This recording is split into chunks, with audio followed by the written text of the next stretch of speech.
गारद म्हणजे काय? महाराज दरबारात जेव्हा प्रवेश करतात तेव्हा केली जाणारी घोषणा। आज त्याच गारद मधील शब्दांचे अर्थ जाणून घेऊयात। गणपती म्हणजे राज्यातील गाडी कोटांवर ज्याचे अधिराज्य आहे असे।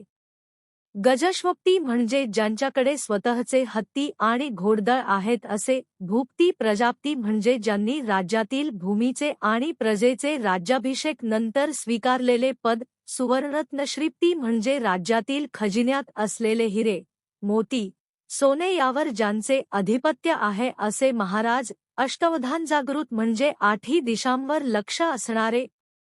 अष्टप्रधान व्यवस्थित म्हणजे प्रत्येक शास्त्रात पारंगत असणारे आठही प्रधान ज्यांच्याकडे आहेत आणि राज्यकारभारात महाराज त्यांचा सल्ला घेतात।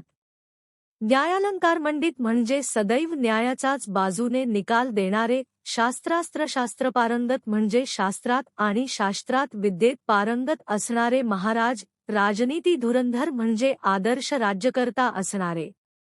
प्रौढ प्रताप पुरंदर म्हणजे आपले शौर्य गाजवून ज्यांनी आपल्या पराक्रमाचा ठसा उमटवला असे महाराज। क्षत्रिय कुळवंतांस म्हणजे क्षत्रिय कुळाचे शिरोभूषण असणारे। सिंहासनाधीश्वर म्हणजे सुवर्ण सिंहासनावर शोभून दिसणारे सिंहासनाची अधीश्वर महाराज। धीराज म्हणजे विद्यमान सर्व राजामध्ये जो सर्वात मोठा आहे। राजा शिवछत्रपती म्हणजे प्रजेने ज्यांना आपले छत्र म्हणून स्वीकारले आहे।